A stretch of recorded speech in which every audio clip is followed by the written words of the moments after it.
Sa dami ng riders na dumalo dito sa Big Bike Convention, hindi ba ikakaila na lumawak na talaga ang ating komunidad? At kaakibat ng paglawak ng ating community, lumakas din ng husto ang tinatawag na Philippine Motorcycle Tourism. Ano nga ba ito at paano ito makakatulong sa Pilipinas? Noong panahon ng pandemya, apektado lahat sa pagsara ng mundo. Pati ang industriya ng pagmumotorsiklo nahinto. Para tulungang umabante muli ito, inilunsad ng Tourism Promotions Board sa tulong ng Department of Tourism ang Philippine Motorcycle Tourism o PMT. Ang goal ng PMT, hikayatin ang riders na magsilbing domestic tourism ambassadors at libutin ang mga probinsya sa Pilipinas para palakasin muli ang turismo sa bansa. Isa si Senator J.V. Ejercito sa mga strongest advocates ng motorcycle tourism sa ating bansa. Sen, ano bang kahalagahan ng pag-support sa mga ganitong event? Well, ilang taon na tayong sumasama dito, lalo ngayon na lumalaki ang riding community, no? Siyempre nakakatuwa kasi dumadami tayo na kaya lang kailangan siguro may mga bagay, no, na dapat lagi na papakilala tayo. Siguro recently, pansin nyo na lang na yung mga loops, nagkakaroon ng mga aksidente, nakakalungkot. Ang inaalala ko niyan, Jake, ay baka dumating yung panahon na madamay na lahat. Madadamay na lahat. Kasi we're trying to promote local tourism at the same time, sabi ko nga yung ginagawa natin, no, nag-enjoy tayo mag-ride, yung magagandang tanawin, magagandang sites, masasarap na pagkain. Just by sharing it, by mere sharing it, makikita ng iba yun eh. Hindi na kailangan katawan. Hindi na kailangan katawan. Paano nyo makikita yung ganda ng lugar kung kumakataw kayo, di ba? So enjoy the ride, yung amoy, simoy ng hangin.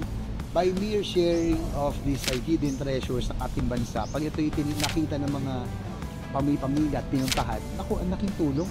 Di ba yan naman ang aim natin for Philippine Motorcycle Tourism. Much more kung makikita pa ito internationally. Isang halimbawa, San, dito lang sa Subic. Lahat daw ng hotel puno eh. Yes. Diba? Isang activity lang yan ng motor. So what more? Yan, diba? Motor, yung multiplier effect. Itong ginagawa natin mga loops, event. Paalala ni Senator J.V. sa mga club, mag-ingat sa pagmamaneho at respetuhin ang mga komunidad na dinaraanan dahil nga naman, nakikiraan lang tayo. Kasi tayo almost every day, nagmumotor tayo sa leading by example din. Kapag maganda yung pinapakita mo, maaaring sumunod yung mga nagpa-follow sa'yo at nakakilala sa'yo. That's why it's very important, it's very significant itong mga big bike conventions para yung mga issues ng riding community ay napag-uusapan.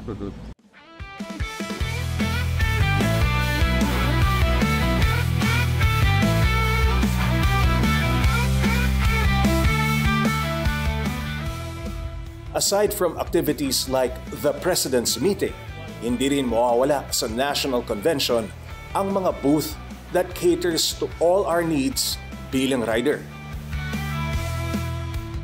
Etong Wheeltech booth. Roscoe, bakit naman may jet skiing malaki dito sa gitna? Ito yung motorsiklong walang gulong. Lahat na pwede yung mag-ride. Mabenta ba? Kasi mainit eh, no? Itong gustong binibili ng mga riders eh. Gusto mo ng souvenir sa convention. No? Meron silang mga t-shirt na may branding ng NFMCP. And then of course, riding gear palagi mabenta. Ayan, daming bumibili oh. Harley Pampanga? Harley Pampanga. Okay. Road Glide, how much? 2,075,000.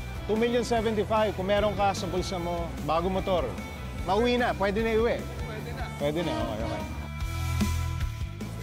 Ito, maraming freebies, no? One of the freebies na pinamimigay ng mga exhibitors dito, free sticker. Pero ito, paborito ng riders to, mga ganun. Thank you, Itong bike na to, kaka-launch lang kanina at kahapon sa ibang venue. So, this is the newest BMW scooter.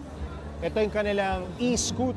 Bukod sa sandamakmak na booth sa loob at labas ng convention center, may handog din na Riders Night ang organizers para sa mga miyembro. Ito yung isa sa 5 motorsiklo na iraraffle dito sa Big Bike Convention. Isang R18 lang naman, no? At hindi biro ang presyo nito, mamahaling motor. Lahat ng proceeds, kikitain sa raffle ay mapupunta sa isang worthy cause.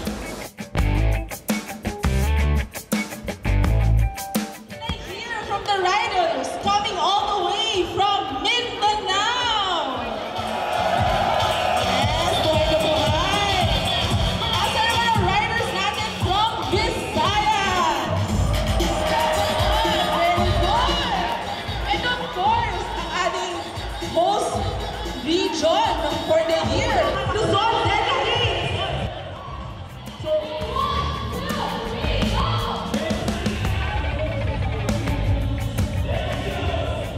Sen, anong napapansin mo? Kanina, in-announce 175 clubs Dami. ang participate. Eh, 3,000. 3,200, almost 4,000. Almost 4,000, Oo. no? So, anong impression mo dun sa ganun karami? Every year, di ba Ano to, dami? dati, G, nung umaten tayo, mga nasa 1,000 lang yan. Konti lang. 1,500 lang. Pero ngayon, especially after pandemic, talagang lumaki ang riding community and it's still growing. So, all the more that we need to instill discipline. Yes, So, yes, dapat natin, yes. habang maaga pa, lalo yung mga bago. Good evening, magandang gabi sa ating fellow riders. Unang-una sa lahat, pinapasalamatan natin ang Amigos and Sons for a great hosting of this year's National Convention. Para po natin ang Amigos and Sons. Siyempre, tawagin ko na rin ang aking partner sa pag-promote ng Philippine Motorcycle Tourism. At dito si Jen Quiroga. Mayang gabi! Assalamualaikum, madayaw at magandang gabi po sa ating lahat. At sa lahat ng riders, ride safe po lagi at enjoy natin ang ganda ng Pilipinas. Mabuhay!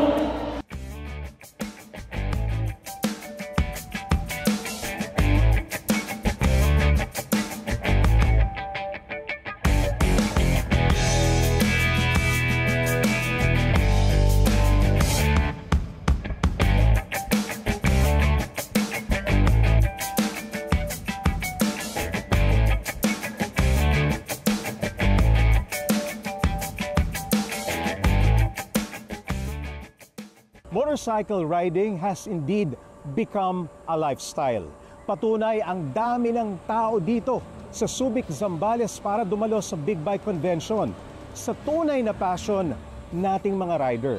And we're very happy to share this wonderful experience with you. Kita-kits ulit sa susunod na Big Bike Convention. Ako po si Jay Taruk at ito ang Ride PH.